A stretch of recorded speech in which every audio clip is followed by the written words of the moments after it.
नागपुर शहर की जरीपटका थाना सीमा में यूनिट 5 गुने शाखा ने एनडीपीएस एक्ट के तहत बड़ी कार्रवाई करते हुए गांजा तस्करी करने वाले एक युवक को गिरफ्तार किया है।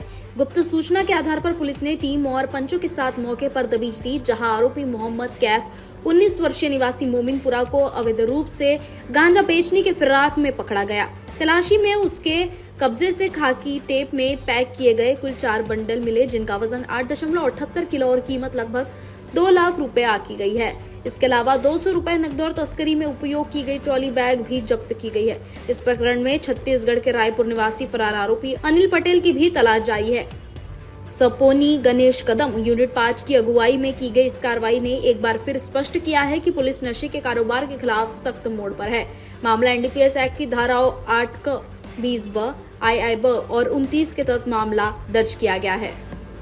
गुन्हे शाखा युनिट 5 पथकातील पोलीस अधिकारी अंमलदार पेट्रोलिंग करत असताना कडबी चौकाकडून जाणाऱ्या रस्त्यावर पैलवान शाहबाबा दर्ग्याजवळ एक इसम मरून रंगाची ट्रॅव्हलिंग बॅग घेऊन जात असताना संशयित त्याच्या हालचाली वाटल्यामुळे त्यास पोलिसांनी हटकले असता तो बॅग सोडून पळून जाताना दिसला। त्यावेळेस त्याला ताब्यात घेतला व त्याच्या ताब्यातील बॅग व त्याची अंगझडती घेतली असता त्याच्या बॅगेतून एकूण 8.078 ग्रॅम इतका 2 लाख रुपये किमतीचा गांजा मिळालेला आहे।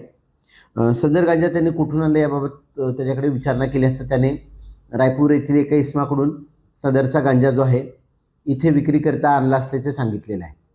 त्यावरून सदर इसम मोहम्मद कैफ वल्द मोहम्मद जाफर वय 19 वर्ष राहणार गांजाखेत लाल पत्थर जवळ मोमिनपुरा तहसील यास ताब्यात घेऊन त्याच्या विरुद्ध जरीपटका पोलीस ठाणे येथे एनडीपीएस कायद्याअंतर्गत गुन्हा दाखल करण्यात आलेला आहे।